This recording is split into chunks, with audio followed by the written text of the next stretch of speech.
Om Shri Harim Paramanandam Upadeshtaram Ishwaram Vyapakam Sarvalokanam Karanam Tam Namamyaham.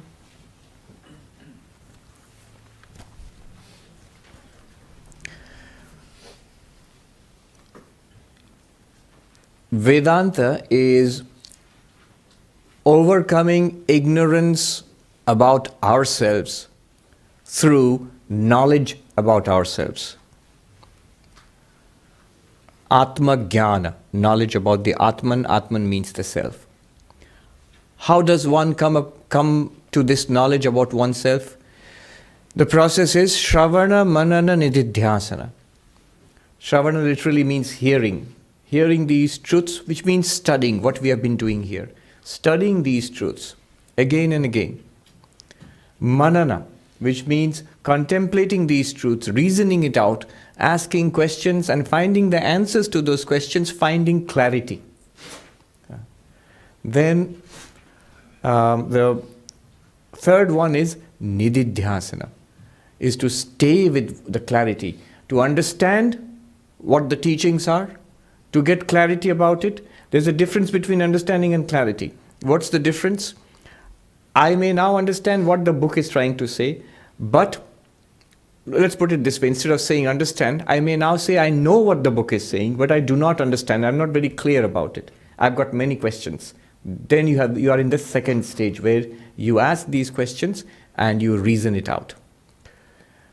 After you have completed the second stage, you come to clarity.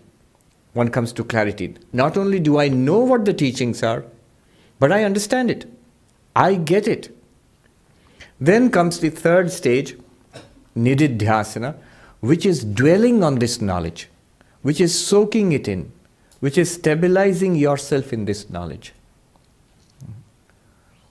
Living the life, living in the light of this knowledge, that I am Brahman, living in the light of this knowledge. I remember one monk in Haridwar, he told us, not me particularly, the gathering, something very valuable. Prapt Gyan ka adar kare, in Hindi, which means learn to respect the knowledge already acquired. The understanding that you've already got, the understanding we've already got in our life, use it.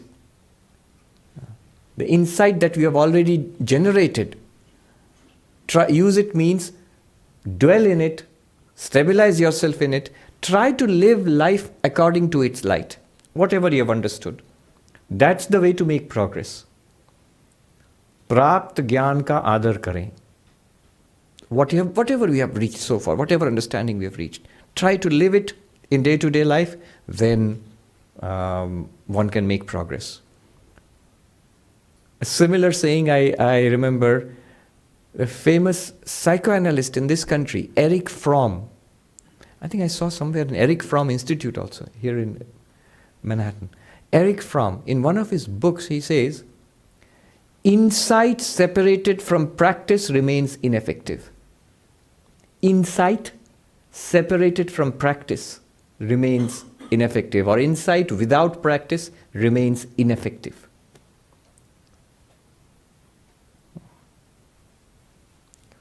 So this third stage is where we dwell on this knowledge, the clarity we have already obtained, we soak it in, we stabilize ourselves in it, and try to use it in our day-to-day life.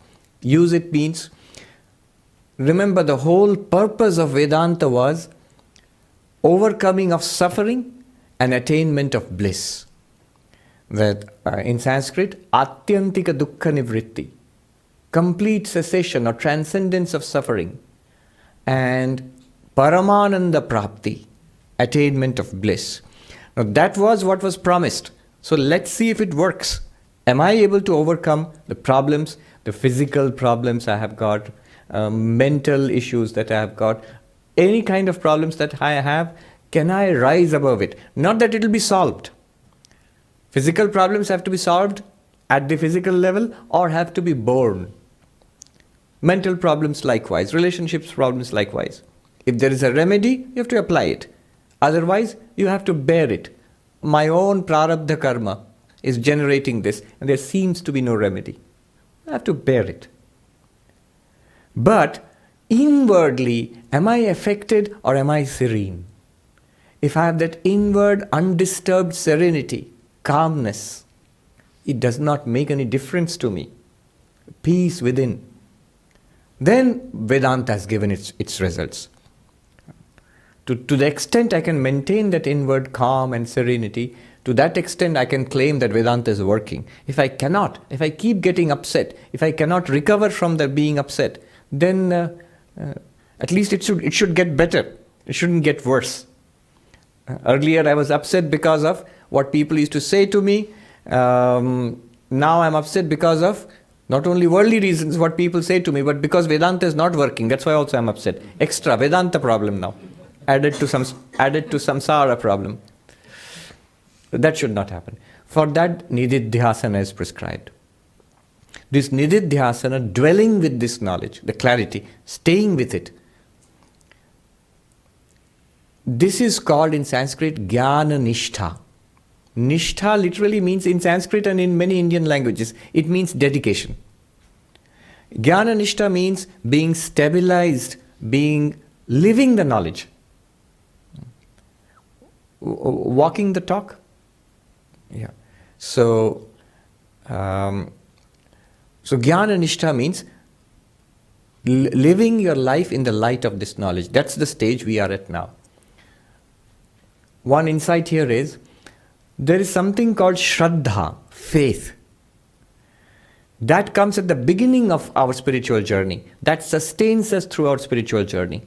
So if you remember, in Vedanta, there are 4 preliminaries, 4 prerequisites. They are called sadhan chatushtai, the fourfold preliminary requisites for spiritual life. What are they? If you remember, viveka, ability to discriminate or analyze, to see the difference between the temporal and the non-temporal, between the permanent and the changing. Then second, vairagya, a dispassion for the changing, for the non-eternal, for the passing, and an equal desire to realize the highest. Vairagya is not negative. Then third one, Shamadamadi Shat Sampatti. 6-fold disciplines are there. Shama, a calmness of mind. Not restless mind, calmness of mind. As far as the world is concerned, calmness of mind. But you may be restless for God. Sri Ramakrishna was very restless, but restless for God, not for the world. Often in our case, it is just the opposite. You're very calm regarding spirituality, Vedanta, God realization. Don't lose your sleep over. But every little problem that happens in the house, at work, on the road, little problem that happens with the body, with people around me, it affects me very much. I lose sleep over it. Sri Ramakrishna put it this way. He said, people cry potfuls of tears for children and husband and wife. And how many people cry for God? How many people shed tears for God? So that shamaha is peaceful mind regarding the world. Damaha, control, discipline of the sense organs. Then third one is uparati, withdrawal from the world outside. Not too much engagement with the world, as far as possible. That withdrawal becomes extreme. The height of that uparati is sannyasa, becoming a monk. So as far as practical, you have withdrawn from the world. That's becoming a monk. But to whatever extent we can practice, basically today you would call it, and there are life coaches who coach you how to live your life better. I think it's a good idea. One of the things they say is simplify, simplify, simplify. So, uparati, withdrawal. Rati, enjoyment of the senses. Uparati, withdrawal, reverse. Then, fourth one, uparati, samadhana, to settledness. What you have withdrawn from the world outside, you must settle down within. Not sitting quietly. What have you done? Withdrawn. Then, nothing else. Not nothing else. Settle down on your spiritual quest. Bear down upon it. You've cleared the decks for action. Now take action. Then the fifth one, Titiksha, a spiritual toughness. These things we must remember. These are helpful till the point of realization. They're always helpful. Titiksha, that's the cash you have got to spend on your long journey. All of these qualities. This is what supports you through spiritual life. A spiritual toughness, no matter what happens in life. In the world outside, in my own mind, I have picked up something, I'll hold on to it until I'll see it through in this life. Then, last one, Shraddha. This is what I wanted to speak about. Sixfold treasure. Of the sixfold disciplines, the Shraddha. Shraddha means faith. What kind of faith is talked about in the path of knowledge? Not a blind belief, not even a religious faith. It's just that what the teachings are in the book, what my teacher has told me, it must be true. I don't get it yet. I'll get it. I will realize it soon. But till that point, take it on faith. It's no more than you would do when you go to class in a university. You're attending a math class or a physics class or something, and what's happening is incomprehensible, but you feel that what's there in the textbook and what the professor is telling me must be true. It's just that I don't get it yet. If I apply myself hard enough, I'll get it. It's not just blind belief. Shraddha. That faith is essential. Otherwise you won't, what's the phrase? Stay the course. Is that the correct phrase? Stay the course means until you won't see it through, unless you have that kind of faith. Such a thing is possible. I can be enlightened. I can be a Jivan Mukta and enlightened while living. That is possible in this very life. Such a thing is possible. I am Brahman. That faith, now at the end of the journey, Nididhyasana, the Vedantic meditation, that faith becomes Nishtha. What started out as faith, now you understand. And then if you hear these truths again and again, if you think about it, if you meditate upon it, clarity comes, depth comes, it opens up. We understand. To some extent at least we all understand now.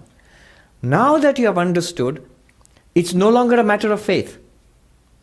Now you know. Now what do you have to do? Stay with your knowledge. This is very vital. Jnana Nishtha means staying with knowledge. Dedicated to knowledge, stabilized in knowledge, centered in knowledge. What knowledge? I am Brahman. Centered in the truth that I am Brahman. This is Jnana Nishtha. Living your life in the light of this truth. See how Vivekananda's famous definition of religion. Religion is the manifestation of the divinity already within us. I often would wonder, why did he not say religion is the manifestation of is the knowledge of the divinity already within us? Why did he not say religion is the knowledge of the divinity already within us? Not just knowing it, not just understanding it, but manifestation. Manifestation means it must be reflected in my thinking, in my speech, in my actions. Finally, am I able to live the life? Finally, does it clearly show in my day-to-day life? Am I happy? Am I peaceful? Can I face the challenges of life which are bound to come anyway by my prarabdha karma? Can I face them with a serene mind, with a smile on my lips? Yes. Then you are manifesting the divinity within. Have I overcome selfishness? Have I overcome lust, anger, greed, kama, krodha, lobha? Can I transcend those? Can I overcome them? Yes. Then that knowledge is working. So that is the purpose of Nididhyasana.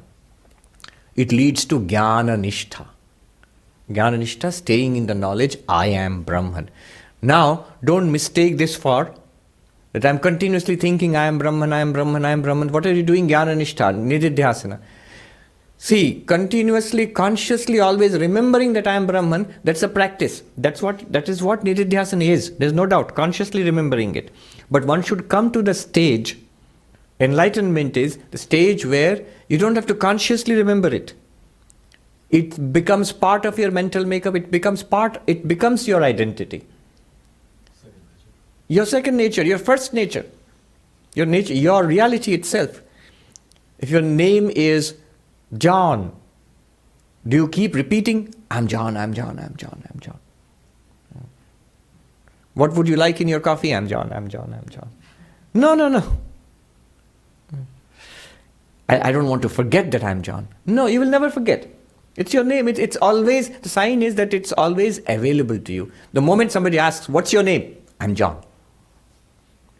Similarly, that Brahman nature is clear and unchanging, ever shining, always available to me whenever. When do I need it? When it is, available means when I need it. When do I need it? Not all the time. When there is suffering, when there is a problem, physical pain, emotional pain, fear, anxiety, terror, can I call upon that knowledge? Does it come immediately and help me overcome? I can smile, laugh at it, all the problems which the world can throw at me. If I can do that, then it is at my beck and call. If at that point I feel that it was clear in the Vedanta class, but now it's not at all clear, then it is not yet stabilized. So it is not repeating I am Brahman mentally. Repeating I am Brahman is a mantra. Mantra is meant to be repeated. This is knowledge. Knowledge is different from a mantra. I had mentioned earlier how a very senior Swami of our order, he went to his guru, Swami Gambhirananda, the 10th president of our order. After becoming a monk, when you become a monk, you are given, by your guru, you are given what is called a Mahavakya. Among other things, a Mahavakya, one of the great statements of the Vedanta. Mahavakya, Aham Brahmasmi, I am Brahman. If you want to put the teaching of this entire book and all of Vedanta in one sentence, it is that. Aham Brahmasmi, I am Brahman. So having been given that, becoming a monk, next in the morning, the first day of his life as a newly minted monk, he went to the guru and he bowed down. He told me the story years later. He bowed down to Swami Gambhirananda and asked, Swami, how many times should I and we, all the new monks, how many times should we repeat this Mahavakya? Because all the things that we have been given earlier are mantras, meant to be repeated so that you drive it deep into yourself. And Swami Gambhirananda said, he would sit with his eyes closed. So Swami Gambhirananda said, it is not meant for repetition, it is meant for realization. Any other question? No? You may go. He was a man of very few words. It is not meant for repetition, it's meant for realization. It must become you. It is you, but you must realize it. We had done verse number 132. Yesham vritti samavriddha paripakva cha sa punah te vai sadbrahmatam prapta netere shabdavadina. Vritti here means that knowledge in the mind, Brahma Jnana, I am Brahman. Not repeating it, not chanting it. Those are good things, but that's not what is meant. The clarity, I am Brahman, I am not the body, I am the consciousness shining through body and mind, in which body, mind and the world are revealed, or they exist, have their existence in me. Samaha, such a knowledge is evenly there, always available. Vriddha literally means old, but here it means mature, it means strong, fully grown, not weak, not liable to be blown away by any kind of problem in the world. Vriddha means very strong. Swami Vivekananda would often tell the story of there was a great bull with huge horns, and a mosquito came and one day sat on the horn of the bull. And then afterwards it felt a little sorry that it hadn't asked permission. So it says, Mr. Bull, I'm sorry I troubled you. I didn't ask before I sat on your horn. And the bull looked up and he said, oh, you're there. I didn't even notice. You're welcome to come and stay. Bring your entire family. It makes no difference to me. That's the way we should treat the problems of the world. You're welcome to stay. Bring your entire family. It's nothing to me. I had heard a Swami, he's passed away so I can tell his name, Ramananda Saraswati, in Haridwar. He had cancer of the stomach, and then there was an operation. After the operation, he came, when he recovered enough, he came for the class. The first day he came for the class, he would come and sit on a little cot, and we would all sit in front of him. So he came and sat there, And almost immediately, he would be bare-bodied, wearing a cloth like this on top and a dhoti. But you could see his bare body. Immediately it became covered with a sheen of sweat. That means there was some pain somewhere, which immediately he felt it. And the other monks around him, they said, Swami, you don't have to be in the class. You should take rest. He just recovered from cancer surgery. Then that monk told us a story. Ramananda Saraswati told us a story. He said, why should I be bothered by this?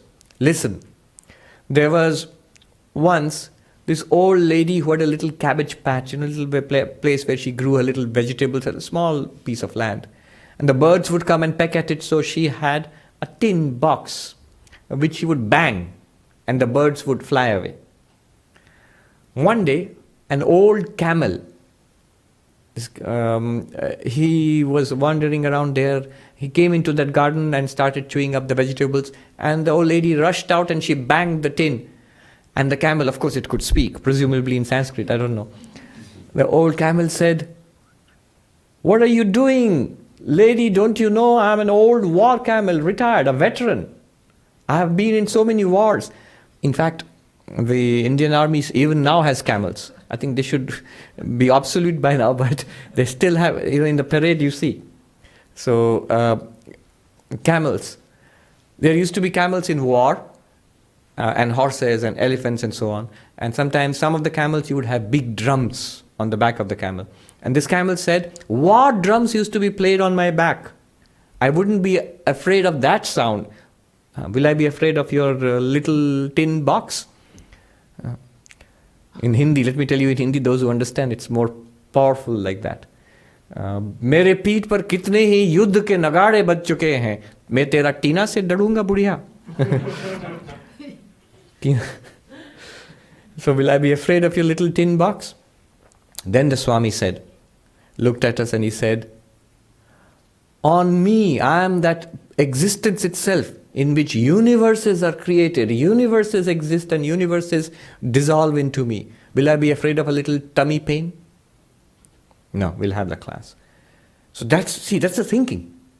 That's the perspective. That is called vriddha. Vriddha means matured. Vriddha means full, it has come to its fully manifested form. Strong. Paripakva, which is ripened. Another way of putting the same thing. Not an immature knowledge, but a mature knowledge. Such people are said to Sat Brahmatam Prapta. They have attained Brahman, which is existence itself. Na itare shabdavadina. Not the others who deal with words. Who only deal with words. Who memorize books and verses. So in the traditional method of teaching, you're supposed to memorize the entire texts. And there are so many who have done that. But that's not enough. If you memorize the text, it's not enough. It's not that you have realized it. Who are the ones who just deal with words? That is now mentioned in the 133rd verse.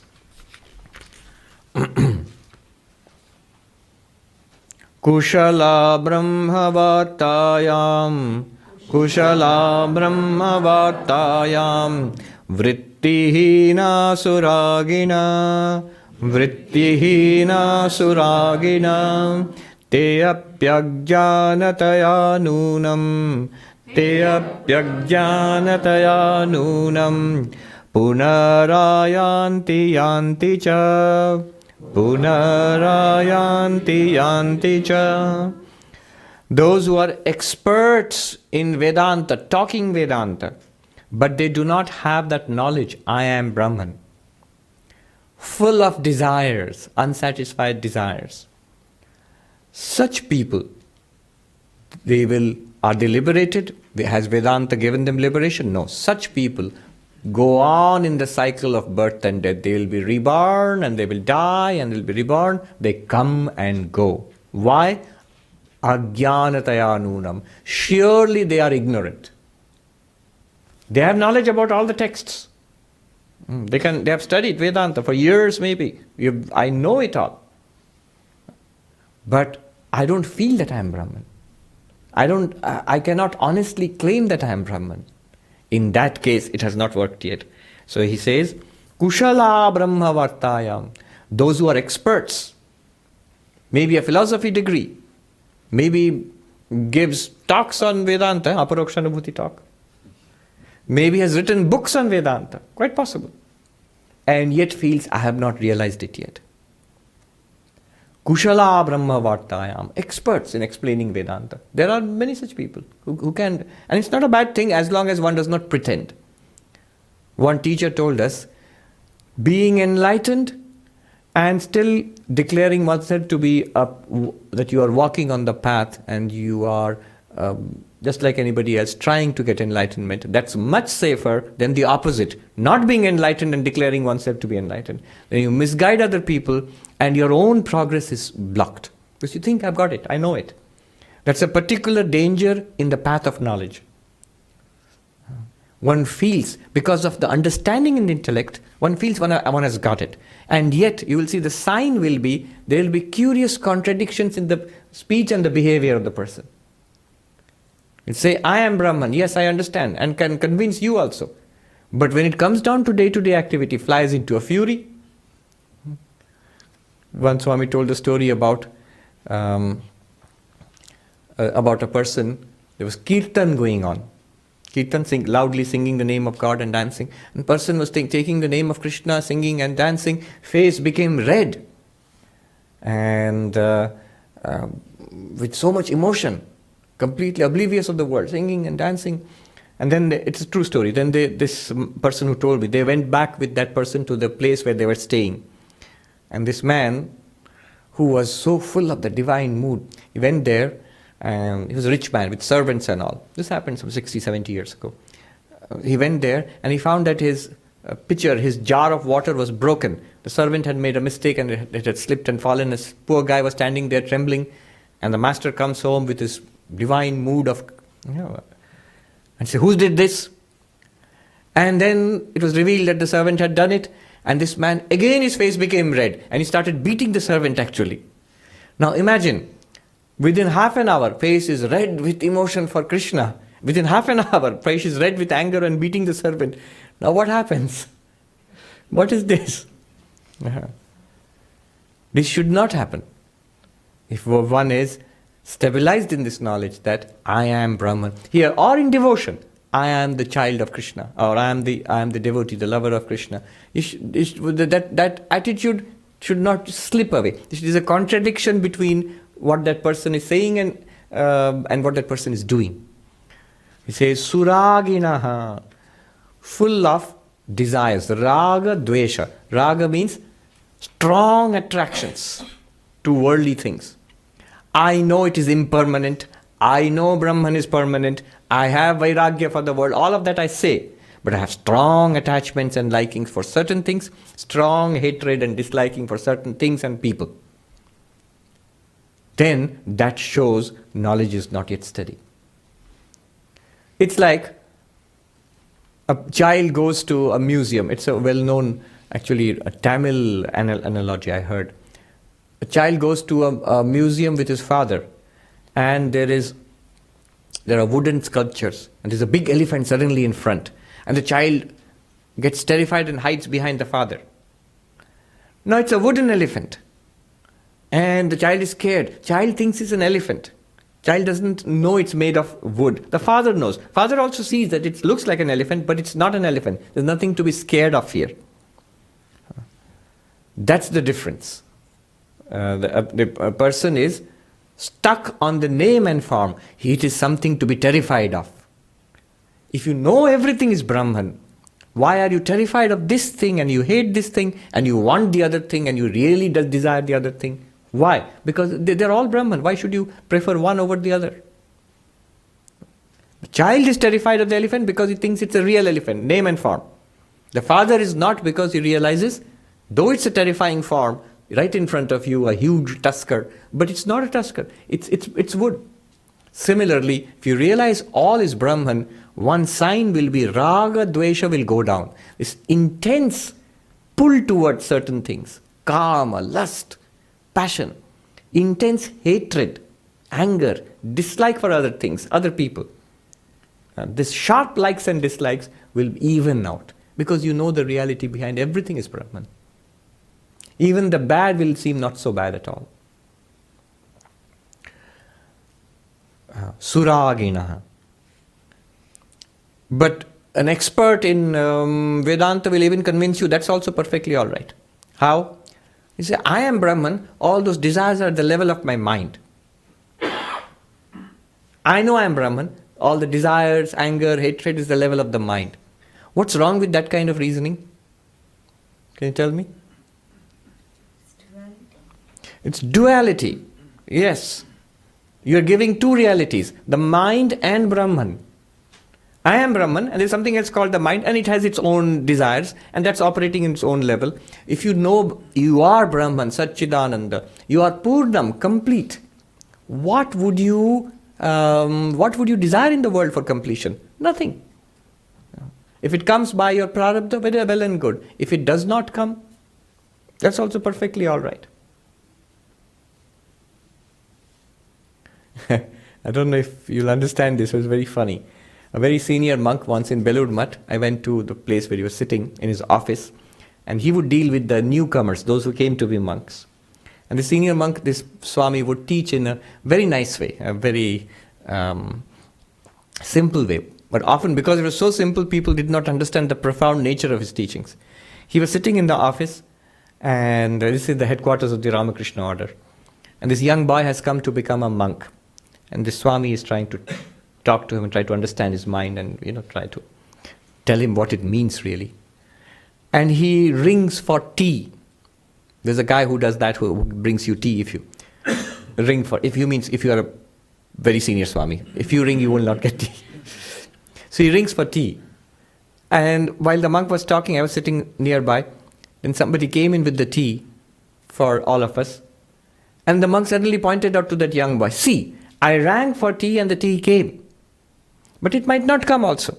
And if you're absolutely serene in both circumstances, then you can be a monk. I think the boy looked bewildered, what it has got to do with tea. But what he meant was, what happens by prarabdha karma, if you can deal with it calmly. Don't have particular preferences. It has to be like this, otherwise it's awful. You may not think that we have these weaknesses, but we do. Somebody says something rude to you and you get upset. Why?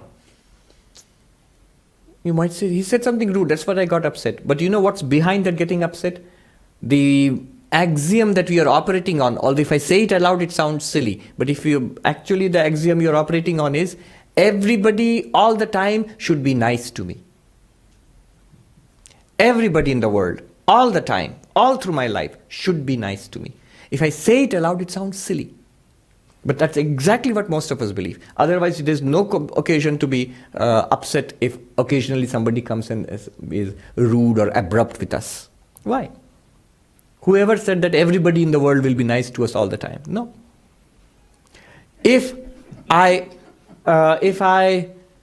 Another axiom we operate on. All this is coming not from Vedanta, it's coming from something called cognitive behavior therapy. No, sorry, it's coming from something called REBT, rational emotive behavior therapy. So, another one is, all my work should be perfect, complete, within time, everything should go perfectly well, otherwise I am a failure. No, if you say it outright like that, that sounds silly. Once in a while, everybody does not come up to expectations, might be an outright mistake, something wrong, that happens to everybody. But why would you believe this? Some people believe that and they go into depression the moment, or they don't even dare to take a project because they're afraid of failing. So these ideas at the back of our mind, suragina, we have this ignorance about our real nature, and therefore we are identified with this body and mind, and we want to arrange the world which in a way that suits this particular body and mind. It's an eternal struggle. You can't win this game. You are Brahman, not a particular body and mind. Why do people do wrong things? Why do people lie? Why do people do wrong things, break laws? not as a spiritual practice. Yeah. I am stealing something for his benefit. He has too much money, I am taking it away. His spiritual... No. Nobody does that.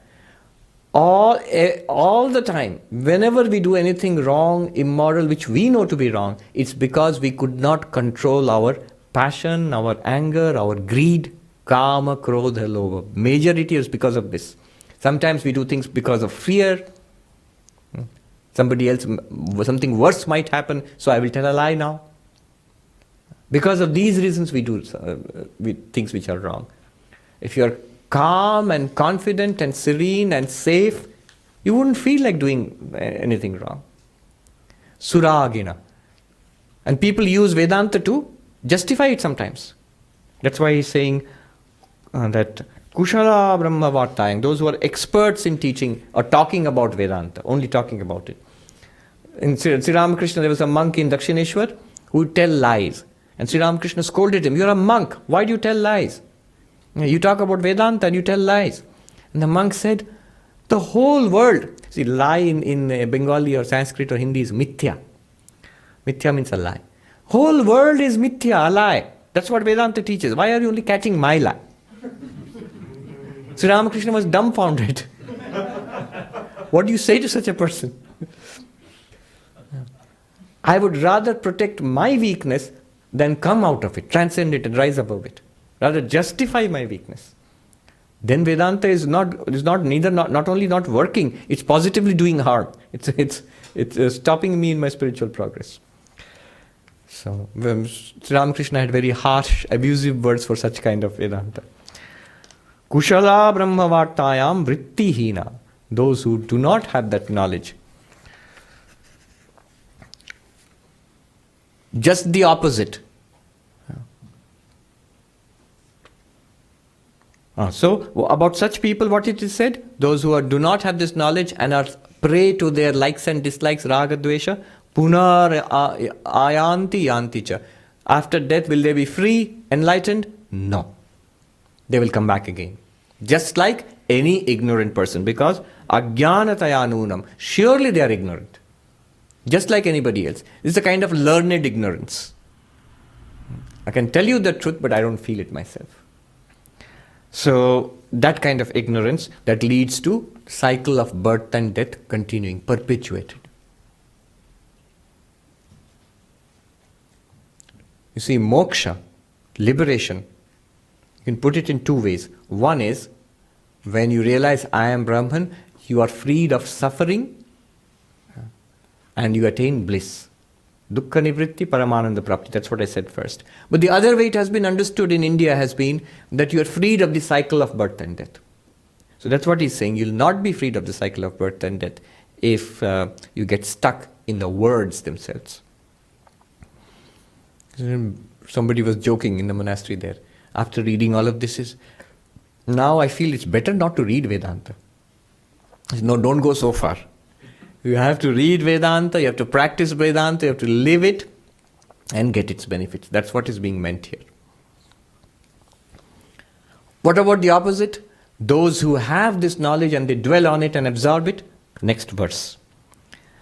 Nimeshardham natishtanti Nimeshardham natishtanti Vrittim brahmavayim vina Vrittim brahmamayim vina Yatha tishtanti brahmadya Yatha tishtanti brahmadya Sanakadya shukadayah Sanakadya sukadayah.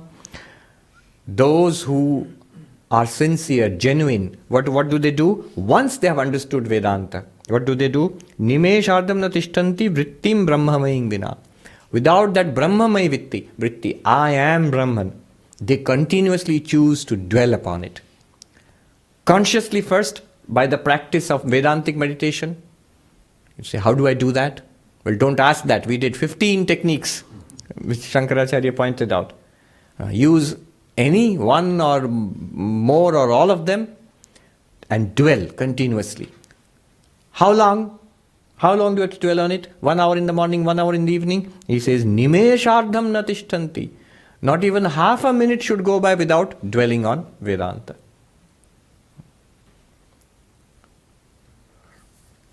There is a nice verse which the Pandit who taught me Nyaya, he said, he had quoted it. I forgotten the original Sanskrit. Nyaya is Indian logic. It's very complicated and very subtle. You have to get the hang of it actually. It requires a lot of effort. You think Vedanta is complicated, Vedanta is child's play compared to Nyaya. It's a good way of frying your brain. Anyway, that Pandit quoted a shloka. The meaning of that was that the poet who does not compose something every week loses his faculty of poetry. The grammarian who does not memorize his grammar derivatives, Vyakarana, that means in Sanskrit, it takes a lot of effort. Every day, unless you practice grammar, you will lose it. You lose your facility in grammar. And the logician who does not dwell on logic from moment to moment will lose it. So every moment you have to dwell on logic. But I think it's much better to dwell on Vedanta than to dwell on logic every moment to moment. But that's what is meant here. Nimeshardham. Not even half a minute should go by when you do not dwell on the fact that you are Brahman. This is the conscious dwelling nididhyasana. But it should afterwards become automatic. Second nature, first nature for you. And then he gives examples. Is it possible? Such people are there? He gives examples. Yatatishtanti, as dwell or as they are centered, like examples. He gives three kinds of examples. Brahmadhyaha, the gods beginning with Brahman. Not Brahman, sorry, Brahma, the firstborn of the gods. Brahma is the creator. So in the Mundaka Upanishad it is said, the Mundaka Upanishad begins with the line, Brahma devanam prathama sambhabhuva vishwasya karta bhuvanasya gopta. Brahma was the first of the devas to appear, the creator of the world, the protector of the world. Now this Brahma is always realizes, I am not Brahma, I am Brahman, Satchidananda. So that knowledge is always forever enlightened. So Brahma and the gods also. In the Kena Upanishad we find how the gods, Indra and Varuna and Agni, they became enlightened. Not Varuna, Indra, Agni, Vayu. They became enlightened. So they dwell. At least the verse says so. They are continuously dwelling on Brahman. Not only that, Sanakadya, Sanaka etc. Sanaka etc. means the four Rishi Kumaras. Sanaka, Sanandana, Sanat Kumara, then Sanaka. No, not Shuka. Sanaka, Sanandana, Sanat Kumara, one more. Sanatana. Sanaka, Sanatana, Sanandana, and Sanat Kumara. The four Rishi Kumaras. They are the mind-born, the spiritual children of Brahma. And they are always perfected. They are always dwelling on Brahman. I was just thinking, this concept of mind-born, spiritual son, these things would seem very mythological to us. They seem mythological to us. But yet you see in the life of Sri Ramakrishna, Swami Brahmananda, when the Divine Mother appeared before Sri Ramakrishna in a vision and put a baby on his lap in the vision and said, this is your son. Sri Ramakrishna said, oh, will I have a son like other worldly people? And then the Divine Mother said, no, Manasaputra, your mind-born son, your spiritual son. He will come to you, you will recognize him. So, and that happened. Sometime later, Sri Ramakrishna he also had a vision of a big lotus blooming on the river and the child Gopala playing with another divine child on the lotus, and then the vision faded away. A few days later, when Brahmananda, who's Rakhal, came to meet Sri Ramakrishna as a young boy, Sri Ramakrishna saw him and recognized him and asked him, what's your name? And he said, Rakhal. Rakhal means that the coward boy of Vrindavan, the shepherd of Vrindavan. So he's called the eternal companion of God and also the mind-born or the spiritual son of Sri Ramakrishna. So those things are there in the spiritual literature. So the four Rishi Kumaras, they are supposed to be perfect. They're always dwelling on their or they're fully enlightened, that they are Brahman, they are absolutely no doubt. The third example is given of Shukadayaha. Shukadeva is a rishi who is the son of Vyasa.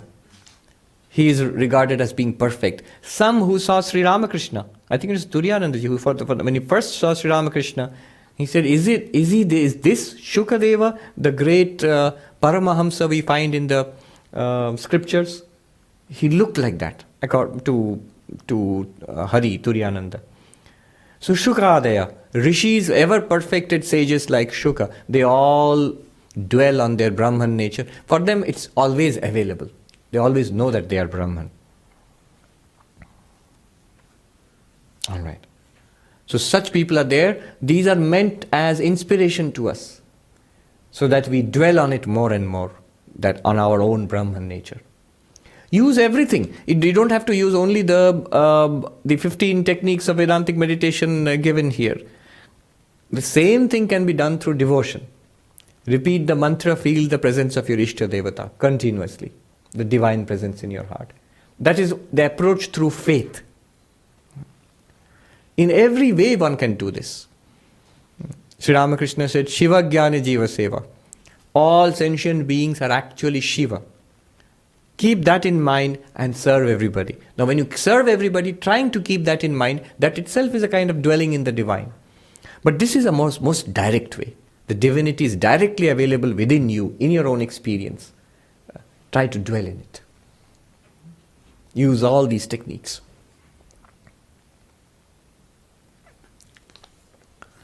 So this concludes the Vedantic meditation portion.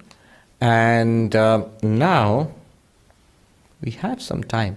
Would you like to ask a question? There's one last topic which Shankaracharya raises now. Important topic before concluding the book. So we are going to start the last topic now. At this point, does anybody have any question of what we have done so far? What we talked about today? Anything? All right. Let me start. Yes.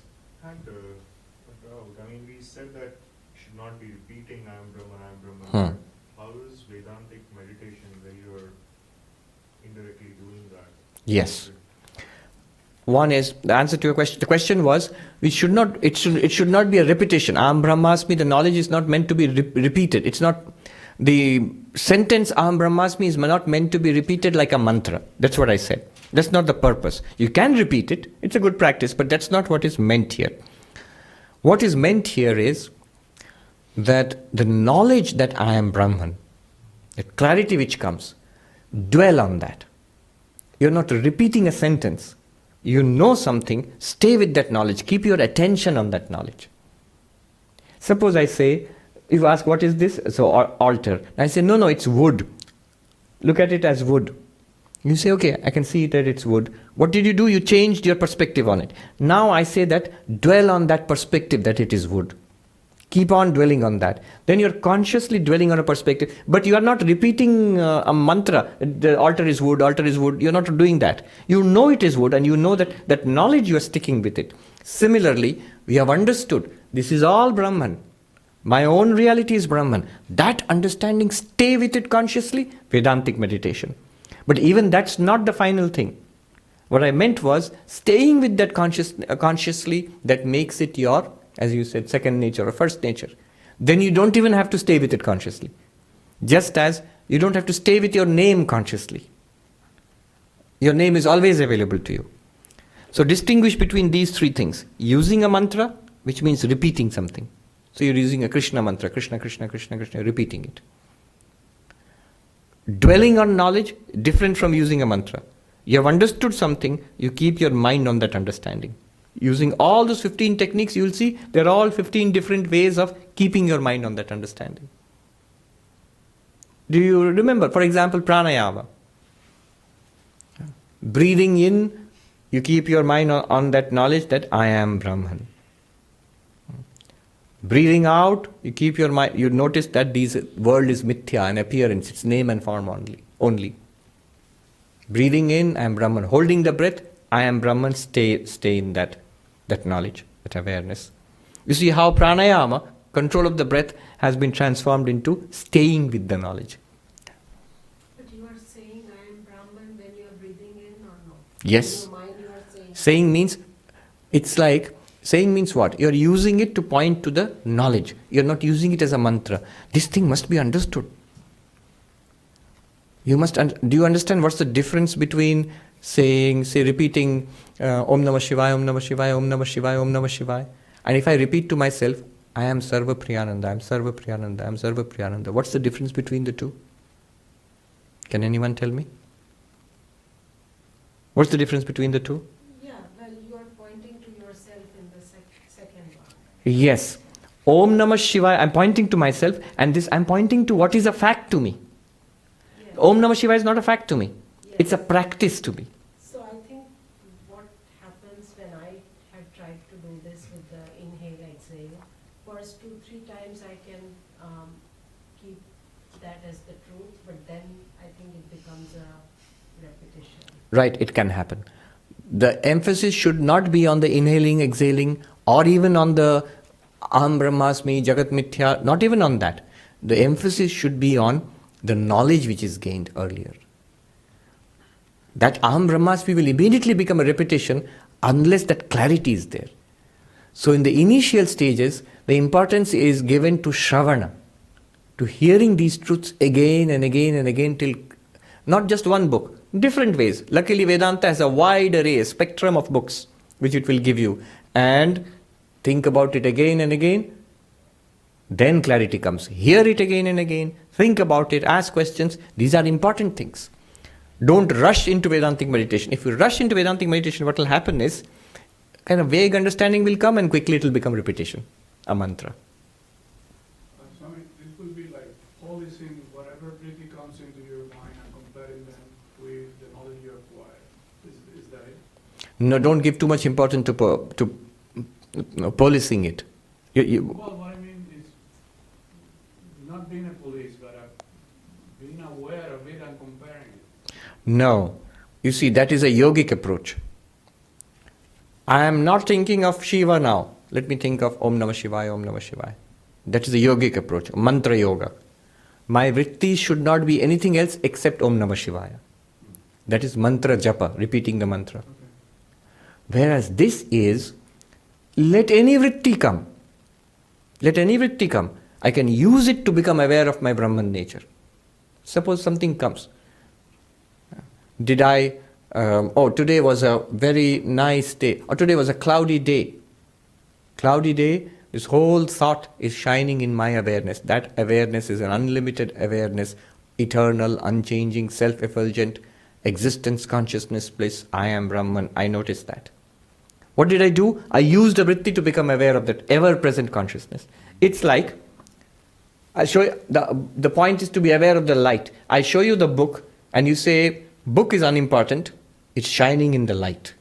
I show you the cloth, cloth is unimportant, shining in the light. I show you my hand, hand is unimportant, shining in the light, the light, the light, the light, an ever-present fact.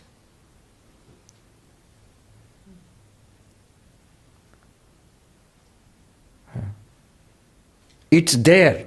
It's continuously there. All the time. Yes. The awareness is always there. It's not that Brahman is available only when I do the Vedantic meditation correctly, the proper inhalation, exhalation, Aham Brahmasmi, the Mahavakya. Don't get caught up in the technicalities. Brahman is continuously there, ever shining forth. It's only in itself that in Brahman only everything is revealed. See, for you to have any experience, you must be present first. That presence is always required for any experience.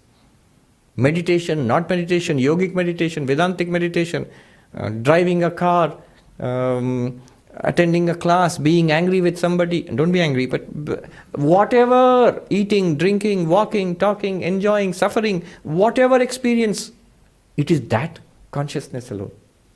The experience is a name and form. It does not, in fact, the more correct your understanding is, the more easy this will be. If you start with trying the Vedantic meditation, often it will be very difficult.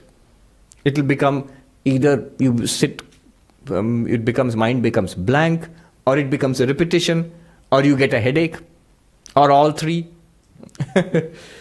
Because you're starting in the wrong end. Start with, many people think meditation sounds way cooler than just reading a book. The book itself is more important than the meditation. The meditation will come automatically. The example I'll give you is a very nice example. You go in front of a mirror. The mirror will immediately reflect your face. Right? Or will the mirror say, I'm not in the mood today.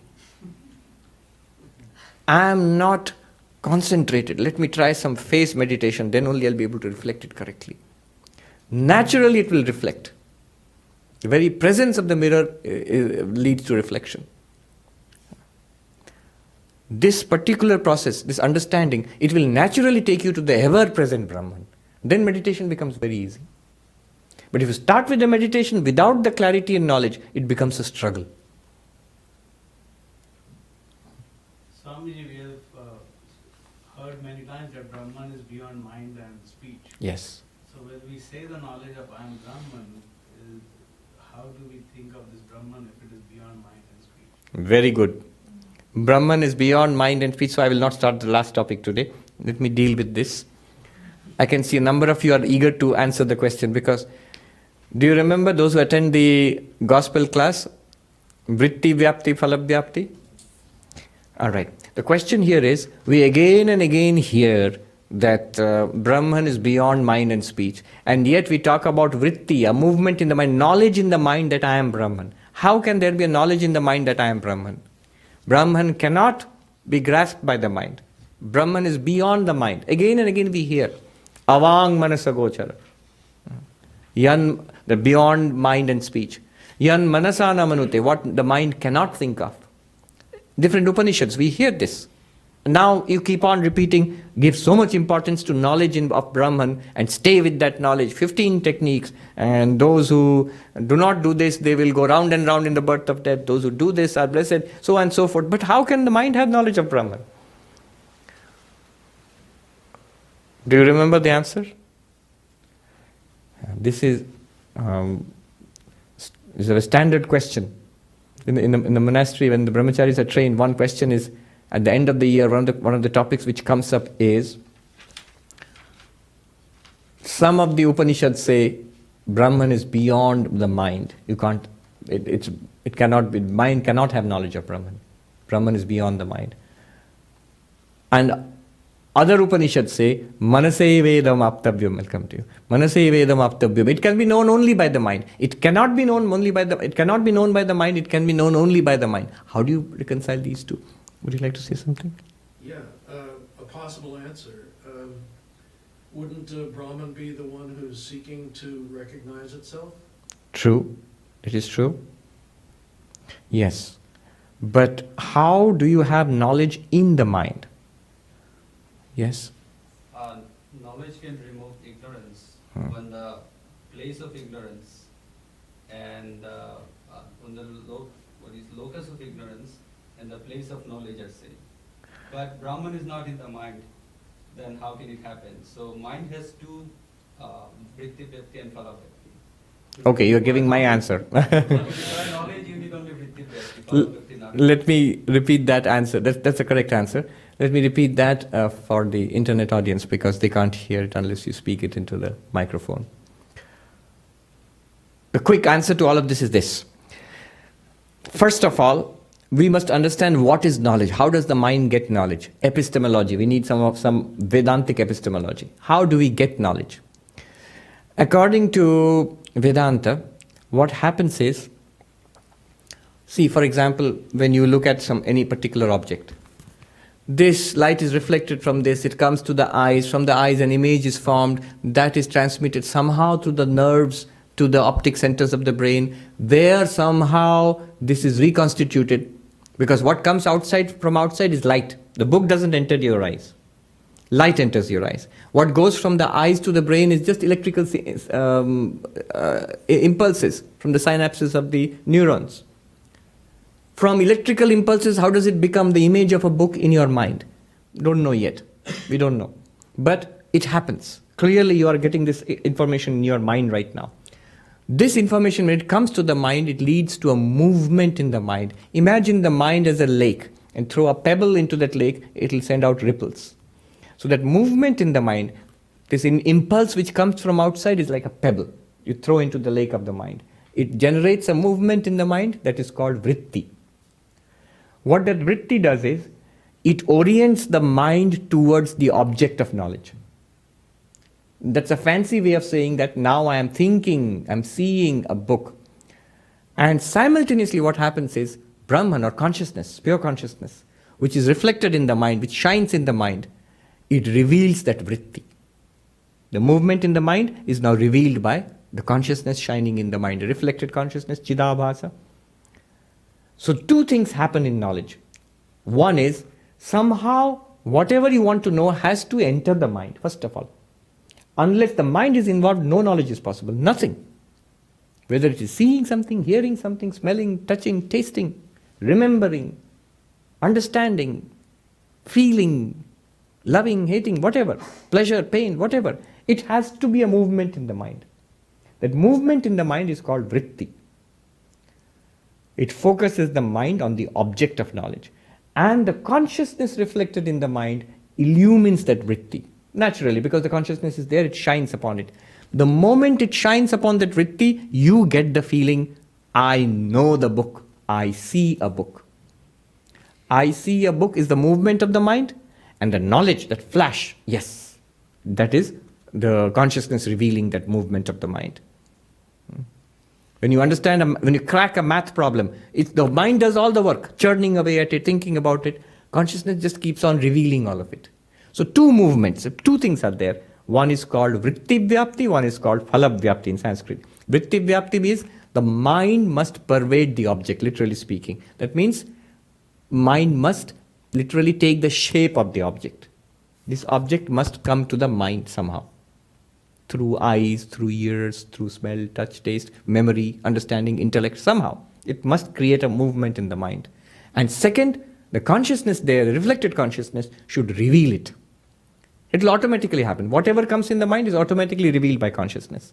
The first one is called vritti vyapti, the second one is called phala vyapti. Good. This is what happens for any kind of knowledge that we get in the world. Now, once you have got this, knowledge requires vritti vyapti, phala vyapti. Literally, if you translate into English, pervasion by mind, pervasion by consciousness. Now, when it comes to Brahman, which is consciousness itself, that's not, what happens is that the mind must be now focused on Brahman. How? That you read the book, hear about it, think about it, try to understand it. The mind is being continuously tuned to that inner reality. You withdraw from thinking about external things, focus inwards.